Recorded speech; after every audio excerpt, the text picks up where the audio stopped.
ನಮಸ್ಕಾರ ಸ್ನೇಹಿತರೆ, ನಮ್ಮ ಯೂಟ್ಯೂಬ್ ಚಾನಲ್ಗೆ ಸ್ವಾಗತ. ರಾಜ್ಯದ ಲಕ್ಷಾಂತರ ಸರ್ಕಾರಿ ನೌಕರರು ಹಲವು ವರ್ಷಗಳಿಂದ ಕಾಯುತ್ತಿದ್ದ ಮಹತ್ವದ ಬೆಳವಣಿಗೆ ಇದೀಗ ನಡೆದಿದೆ. ಕರ್ನಾಟಕ ಸರ್ಕಾರ ಹೊಸ ಪಿಂಚಣಿ ಯೋಜನೆ ಅಂದರೆ ಎನ್ಪಿಎಸ್ ಅನ್ನ ರದ್ದುಪಡಿಸಿ ಹಳೆಯ ಪಿಂಚಣಿ ಯೋಜನೆ ಒಪಿಎಸ್ ಅನ್ನ ಮರುಜಾರಿಗೆ ತರುವ ಗಂಭೀರವಾಗಿ ಚಿಂತನೆ ನಡೆಸುತ್ತಿದೆ ಎಂಬ ಮಾಹಿತಿ ಹೊರಬಿದ್ದಿದೆ. ಮುಖ್ಯಮಂತ್ರಿ ಡಿಕೆ ಶಿವಕುಮಾರ್ ಅವರಿಂದ ಹಣಕಾಸು ಇಲಾಖೆಗೆ ಮಹತ್ವದ ಸೂಚನೆ, ಸರ್ಕಾರಿ ನೌಕರರ ಸಂಘದ ಮನವಿ, ಐಎನ್ಎಸ್ ಅಧಿಕಾರಿಯ ಸಮಿತಿಯ ಅಧ್ಯಯನ, ಯಾವ ರಾಜ್ಯಗಳಲ್ಲಿ ಈಗಾಗಲೇ ಒಪಿಎಸ್ ಜಾರಿಯಲ್ಲಿದೆ, ಕರ್ನಾಟಕದಲ್ಲಿ ನಿಜವಾಗಿಯೂ ಒಪಿಎಸ್ ಜಾರಿಯಾಗುತ್ತದೆಯೇ? ಈ ಎಲ್ಲ ಮಾಹಿತಿಯನ್ನು ಸಂಪೂರ್ಣವಾಗಿ ಈ ಒಂದು ವಿಡಿಯೋದಲ್ಲಿ ನಾವು ನಿಮಗೆ ತಿಳಿಸಿಕೊಡ್ತೀವಿ. ಅದಕ್ಕೂ ಮುಂಚೆ ಯಾರೆಲ್ಲ ನಮ್ಮ ಡಿಜಿಟಲ್ ಅಸ್ತ್ರ ಯೂಟ್ಯೂಬ್ ಚಾನಲನ್ನು ಸಬ್ಸ್ಕ್ರೈಬ್ ಮಾಡಿಲ್ವೋ ದಯವಿಟ್ಟು ಸಬ್ಸ್ಕ್ರೈಬ್ ಮಾಡಿ. ಹೌದು ಸ್ನೇಹಿತರೆ, ಕರ್ನಾಟಕದಲ್ಲಿ ಸುಮಾರು 5.7 ಲಕ್ಷ ಸರ್ಕಾರಿ ನೌಕರರು ಸೇವೆ ಸಲ್ಲಿಸುತ್ತಿದ್ದಾರೆ.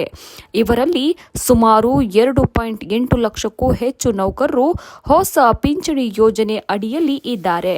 2006ರ ನಂತರ ಸರ್ಕಾರಿ ಸೇವೆಗೆ ಸೇರಿದ ಎಲ್ಲ ನೌಕರರು ಎನ್ಪಿಎಸ್ ವ್ಯಾಪ್ತಿಗೆ ಬಂದಿದ್ದಾರೆ. ಆದರೆ ಹಲವು ವರ್ಷಗಳಿಂದ ಈ ನೌಕರರು ಹಳೆಯ ಪಿಂಚಣಿ ಯೋಜನೆಯನ್ನ ಮರುಜಾರಿಗೆ ತರಬೇಕು ಎಂದು ಸರ್ಕಾರವನ್ನ ಒತ್ತಾಯಿಸುತ್ತಲೇ ಬಂದಿದ್ದಾರೆ.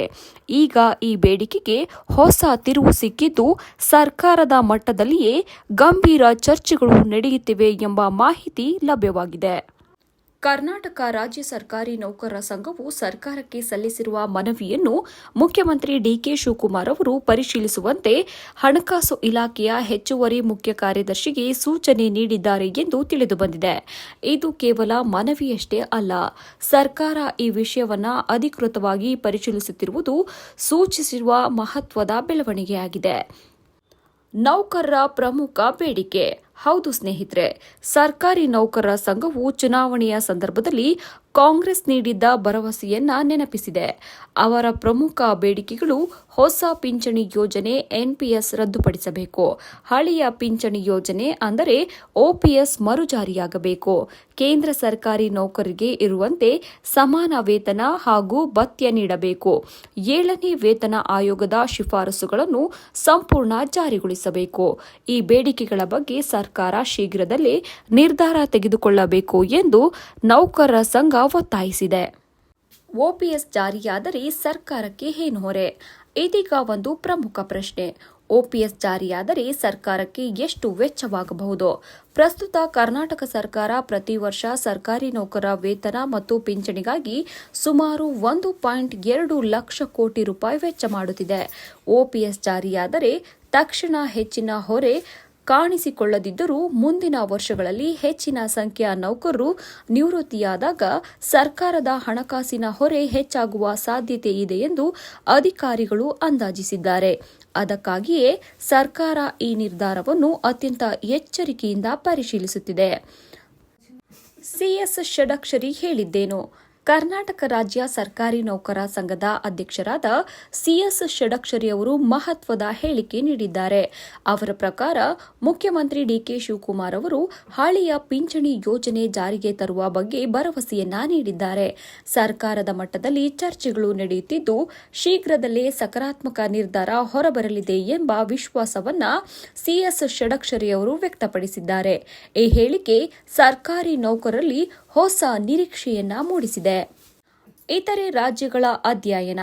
ಕರ್ನಾಟಕ ಸರ್ಕಾರ ಈ ವಿಷಯದಲ್ಲಿ ಯಾವುದೇ ತ್ವರಿತ ನಿರ್ಧಾರ ತೆಗೆದುಕೊಳ್ಳದೆ ಮೊದಲು ಇತರ ರಾಜ್ಯಗಳ ಅನುಭವವನ್ನು ಅಧ್ಯಯನ ಮಾಡುತ್ತಿದೆ. ಇದಕ್ಕಾಗಿ ಹಿರಿಯ ಐಎಎಸ್ ಅಧಿಕಾರಿಗಳ ಸಮಿತಿಯನ್ನ ರಚಿಸಲಾಗಿದೆ.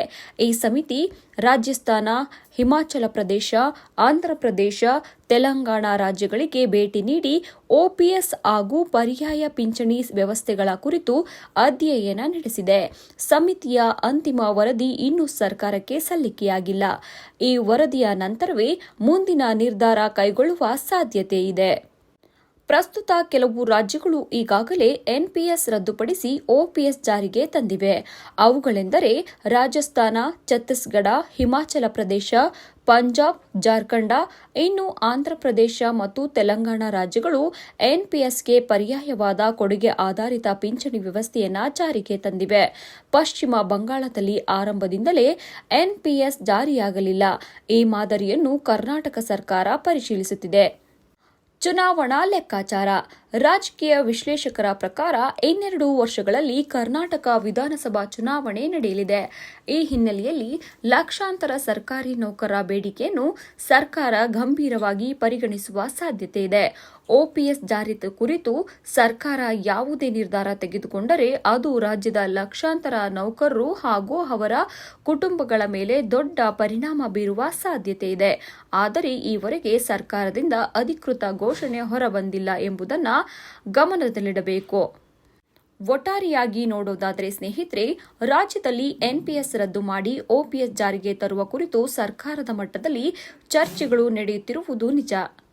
ಮುಖ್ಯಮಂತ್ರಿ ಡಿಕೆ ಶಿವಕುಮಾರ್ ಅವರ ಸೂಚನೆಯ ಪ್ರಕಾರ ಸರ್ಕಾರಿ ನೌಕರ ಸಂಘದ ಒತ್ತಾಯ, ಐಎಎಸ್ ಸಮಿತಿಯ ಅಧ್ಯಯನ ಹಾಗೂ ಇತರೆ ರಾಜ್ಯಗಳ ಅನುಭವಗಳನ್ನು ಪರಿಶೀಲಿಸಿದ ನಂತರ ಸರ್ಕಾರ ಅಂತಿಮ ನಿರ್ಧಾರವನ್ನು ಕೈಗೊಳ್ಳುವ ಸಾಧ್ಯತೆ ಇದೆ. ಅಧಿಕೃತ ಆದೇಶ ಹೊರಬರುವವರೆಗೂ ಇದನ್ನು ಪ್ರಸ್ತಾವನೆಯ ಹಂತದಲ್ಲಿರುವ ವಿಷಯವೆಂದು ಪರಿಗಣಿಸಬೇಕು. ಈ ಕುರಿತು ಸರ್ಕಾರದಿಂದ ಯಾವುದೇ ಹೊಸ ಅಧಿಕೃತ ಮಾಹಿತಿ ಬಂದ ತಕ್ಷಣ ಅದನ್ನು ನಾವು ನಿಮಗೆ ತಲುಪಿಸುವಂತಹ ಪ್ರಯತ್ನವನ್ನು ಮಾಡುತ್ತೇವೆ. ಈ ಒಂದು ಮಾಹಿತಿ ಉಪಯುಕ್ತವಾಗಿದ್ದರೆ ವಿಡಿಯೋಗೆ ಒಂದು ಲೈಕ್ ಕೊಡಿ. ನಿಮ್ಮ ಅಭಿಪ್ರಾಯವನ್ನು ನಮ್ಮ ಕಾಮೆಂಟ್ ಬಾಕ್ಸ್ನಲ್ಲಿ ತಿಳಿಸಿ. ಹಾಗೂ ಇಂತಹ ಹೊಸ ಪಿಂಚಣಿ ಯೋಜನೆ ಹಾಗೂ ಹೊಸ ಸರ್ಕಾರದ ಯೋಜನೆಗಳು, ಉದ್ಯೋಗ ಆಧಾರಿತ ಸುದ್ದಿಗಳು, ಪಿಂಚಣಿ ಹಾಗೂ ಕರ್ನಾಟಕದ ಪ್ರಮುಖ ಸುದ್ದಿಗಳಿಗಾಗಿ ನಮ್ಮ ಯೂಟ್ಯೂಬ್ ಚಾನಲ್ ಅನ್ನು ಸಬ್ಸ್ಕ್ರೈಬ್ ಮಾಡಿ. ಮತ್ತೆ ಮುಂದಿನ ವಿಡಿಯೋದಲ್ಲಿ ಭೇಟಿಯಾಗೋಣ. ಧನ್ಯವಾದಗಳು.